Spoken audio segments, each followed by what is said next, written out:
Good morning, everybody. Carmen here. Glad to see you today. I am today talking about how do you make embroidered jewelry. So I don't know if many of you have played with this, but I had some requests for tips on how to make freestanding lace, and I was like, well, I don't think we've talked about how to make freestanding lace into jewelry.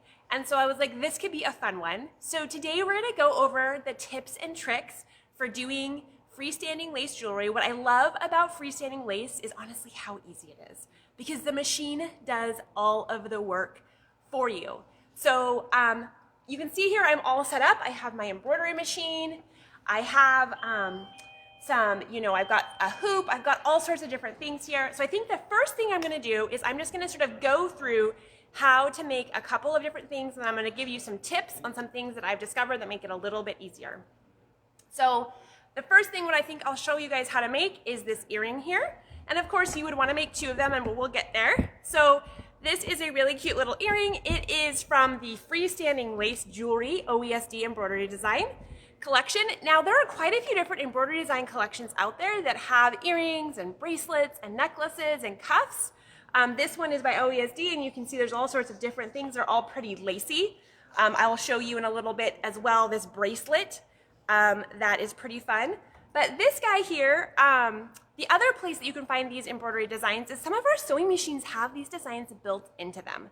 So you can go through your machine and you can see if your machine has some of these different freestanding lace jewelry pieces in them. The other thing you can do, even if it's not designed to be an earring, if you find a little piece that is freestanding lace that you think would be a gorgeous earring, and as long as it has a little spot where you can hook the earring piece, you could turn that into an earring. So you don't have to be limited to just embroidery designs that say, I am freestanding lace, but you can use all sorts of different things. The easiest thing for your first go, of course, is picking one that is designed for jewelry, because then it's going to be set up with like the hole here, for example, to put your hardware on. So let's just get started here. And so this is what I'm gonna set you up and show you how to make today. So what we're gonna do is we're gonna start by hooping 2 layers of wash-away stabilizer. There are lots of different wash-away stabilizers out there. There's heat-away stabilizers, but what you want to use is you want to use a wash-away stabilizer that feels mostly like fabric. So what I'm using today is Floriani's Wet and Gone, and I would really recommend using this as opposed to some of the ones like there's that wash-away topper, right?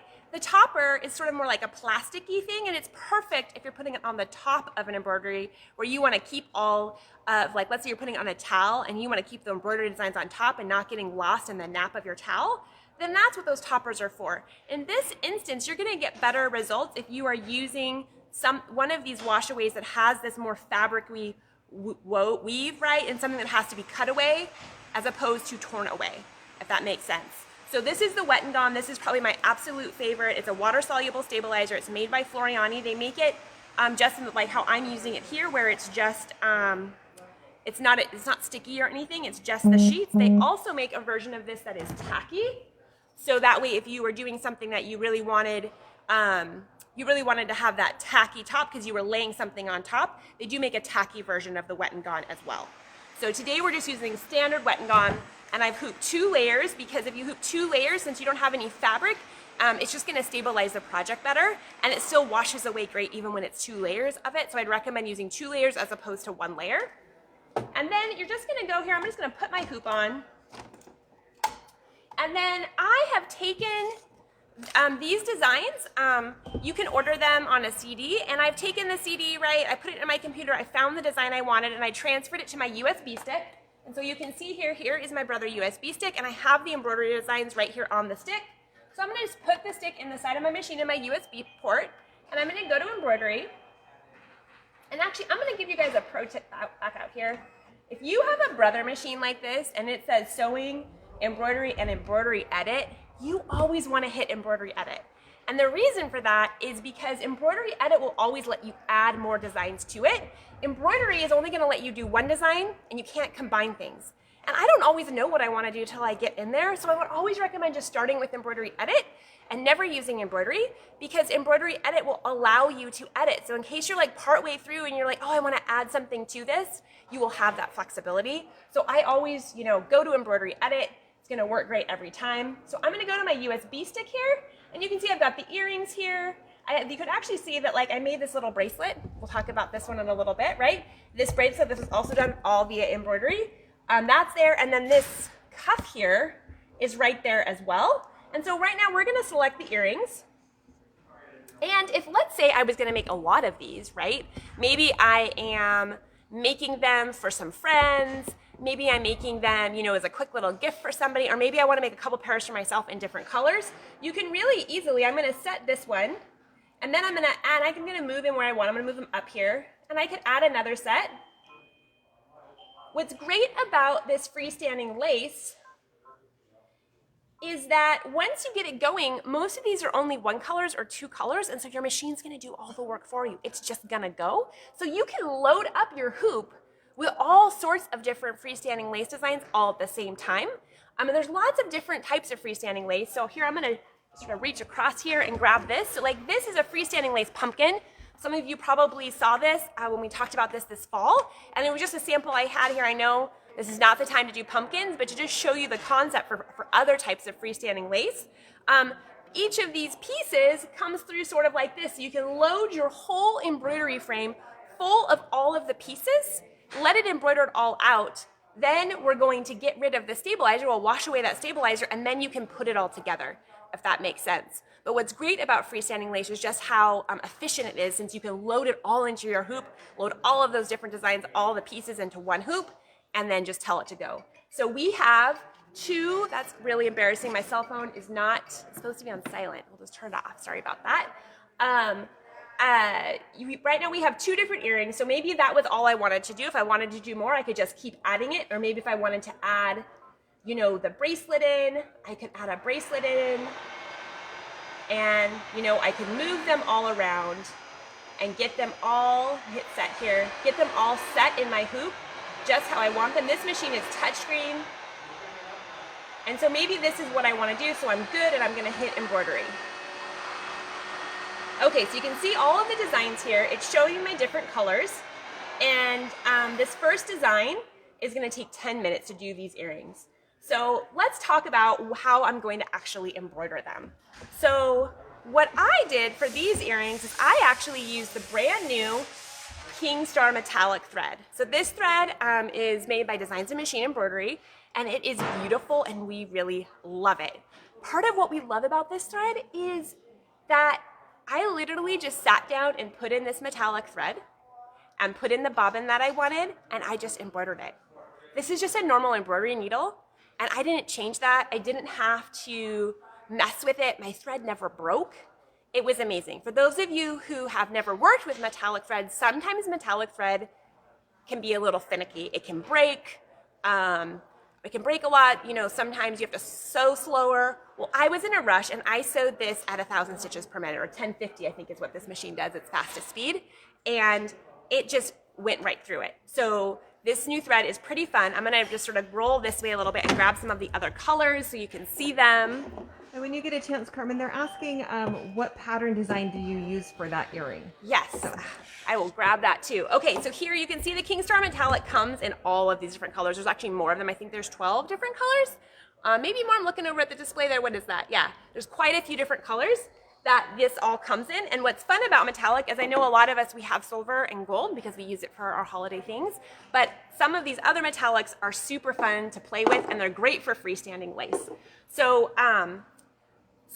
let's talk about what this design, this is from the Freestanding Lace Jewelry Collection. It's collection 12410. And you can see that this collection actually has a lot of different types of designs in it, and you can see some of them are for a necklace. This, I believe, is for a necklace. Here are those earrings, but it has quite a few different, this is for a bracelet, a little bracelet, and you can see that all of the designs, they're all totally connected as freestanding lace, and then they all have the little spots so that way you can add the hardware, which is pretty slick. Let me just finish flipping through this so you can sort of see what else. Oh, yep. And then what's great about all of these, I don't know if you are familiar with OESD, but they have really excellent instructions in here. They tell you, you know, they recommend a stabilizer, they recommend the notions and tools, the thread colors. They give you all of the steps right here. They give you helpful hints.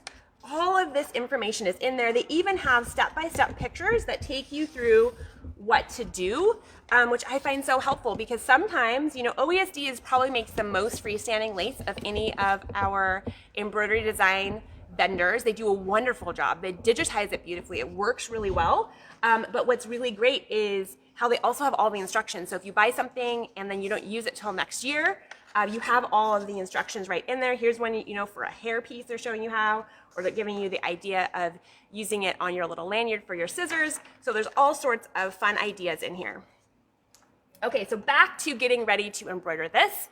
So here we go, we have this here. I have my embroidery thread up here, but since this is freestanding lace, I know a lot of times for embroidery, I just use a white bobbin, right? Or I use a black bobbin. Those are the two bobbin threads that I use the most because you usually don't ever see the back, right? So what I did instead this time is I used the Quilter Select pre-wound bobbins.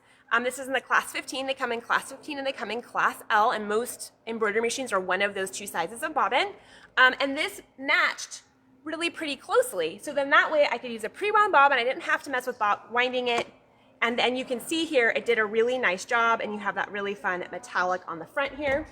So if we want to start embroidering this, I'm just going to lower my presser foot, and I'm going to hit go because I already have my metallic thread here. And we're just going to let this embroider for a second. It might be a little loud, but I want you to see how fun it comes together here.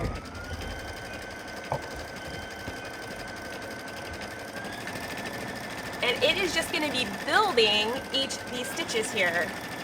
It does like the base part, and then it will do all of the finishing touches. What's nice about this particular design is it's pretty fast. It does both earrings in 10 minutes. And that's sewing at 1,000 stitches per minute. I think if you're stitching at 600 stitches per minute, I think it was going to be like 13 minutes. So it doesn't take a super long amount of time. So it's going to it would just embroider. And what's great about this is since you have the same color for the first 20 minutes, you could just get up, go get a cup of coffee, you could go do whatever you wanted, and it would do those 4 earrings all together before it would stop and ask for the new colors for the bracelet piece, which is pretty great. Okay, so we are gonna let this, I think I'll stop it. You can sort of see how it's coming together there. So I'm afraid, I don't know if you can hear over all the noise of the machine very well, but you can see now that it's doing the finishing pieces as it goes and does that fine detail around the edges. And you can just see how well this metallic thread works, right? It's going fast, it's just doing it. It's awesome.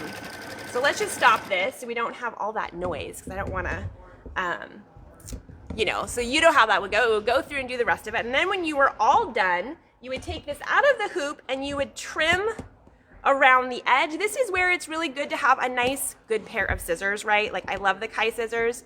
And usually I would trim and get, you know, I want to get most of the excess that I can. If I can just trim around it, cut off like this. So I will trim around it, and then what you're going to do is you're just going to go rinse this in warm water, and all of these pieces will go away. When you have a large design like this one, right, what I find is that once you get it sort of damp, you can actually just sort of pull. If there's any larger pieces, you can just sort of pull, and then it'll all just sort of come apart, if that makes sense. And then once you have washed this away, you're going to let it dry. If you were anxious, you can throw a hot iron on it, and a lot of times that'll help it dry a lot faster, right? Or a hair dryer or something. If you need it to, you're like, I'm going to a party in 30 minutes and I got to get these done. You can dry them real quick yourself because they don't take that long to dry. And then here, what you can see what I've done is I've had just a little sterling silver earring hook, you know, just like this. If you do other crafts and you have jewelry, you make jewelry, you can buy these, of course, at a craft store. And then you just open up that little ring there with your needle nose pliers. And then you just clasp it onto the earring. And then you have a fun little earring just like this. And, you know, fun way to have something new that you made yourself. Could be a fun gift for somebody. So let's talk about a couple of other things here. So you're not limited to making earrings, right? You can see here I made this bracelet. This is a really fun, it's a totally different style. This is a fun it reminds me of a friendship bracelet, right? And this is from the OESD, let's see which this one is. This is from OESD In the Hoop Santa Fe bracelets, and you can see there's lots of different ones. And this is one where you would actually embroider on a little, you would use 2 layers of the wash away stabilizer, and then you would put a little piece of fabric, so that way all this density is sitting on the fabric, and it helps to have a little bit more weight, if that makes sense, because this is such a dense design.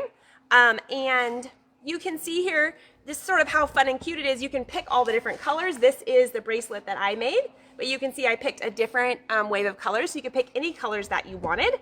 And then because it has the holes here, I just put a little ribbon and tied it on this side. But if you were into jewelry and you have hardware, you can easily just put those rings and put an actual clasp on there. It's really up to you, or you could use leather straps. Like if I had had some leather, I think that would have been really fun. But I think these would be super fun for, like, let's say you have a kiddo birthday party and you want to give everybody something to take home, you and a granddaughter, or you and you know, your son or your grandson or something. You could make these in your embroidery machine and give them out as party favors. Like, kids love friendship bracelets, and that's really what these remind me of. They also have really big wide ones that are really fun. Of course, they aren't limited to just kids. Adults can love them too. But it was one of the things I thought about, because my daughter makes tons of friendship bracelets. She loves it. And I know when I show her this, she's going to be super pumped to make a whole bunch of these for her friends. So this is not the only type of bracelet. This is another bracelet I made. This one is more like a cuff, and you can see how it would look on me here. This was from that, this style is in that first design collection that we were talking about. But you can see that this is really pretty. It's very elegant. And then the same thing, because it has the little holes here, you can easily just add some hardware, or you could add some sort of ribbon to attach it. And then this one, you can see, was all done. Both of these do not have metallic in them, and so you can see the difference when you have the metallic, right? It's a little shinier. It adds a little shimmer with the metallic thread. So the other thing that I want, here's another, well, I just threw it on the ground. It's okay, we'll leave that down there. It was just a little piece of another item that you can see, like, here's some other freestanding lace. You can see that it can be super detailed. But let's talk a little bit more real quickly around metallic thread. So we love the new Kingstar metallic because it doesn't break. But if you have a finicky metallic thread that you're working with, I do want to just give you some tips of how to work through that, because some metallic thread is just a little harder to work with, but there are some things you can do to make it work better in your machine if your machine is not liking it. So the first thing to do would be you could either put it up on, depending on your machine, on a vertical thread stand like this, or you could get one of these thread stands that sits to the side. This one is height adjustable, and you would put your thread on it here, and then you would set it next to your machine, and then you would thread your machine. But sometimes having it have this space is going to make it so it doesn't break as much. So this could be something that you could try if you're having a hard time with your metallic thread. The other thing is metallic needles and embroidery needles can sometimes really help when using metallic thread, so you could try that. And then the other thing is making your machine run on its slowest speed. So if you know, like, I ran this at the 1050, which is the fastest that this particular machine goes, but most machines will let you get down to about 600 stitches per minute, some of them even a little bit lower, and you could take it down to the slowest speed, and that will also help if your metallic thread is breaking a whole bunch. So those are my tips today. I think I covered everything. Doing embroidery in freestanding lace is really fun because, like I said, you can just put it on the machine and it just does it. It's all in the hoop. You don't have to really think about it. It's super easy to wash that stabilizer away and then make it into a quick gift. There's lots of fun different things out there. I'd love to see what you are creating. Look for us next week. We go live here every Tuesday at 10 a.m. with a How Do I? And we have a different topic each week. Look forward to talking to you soon.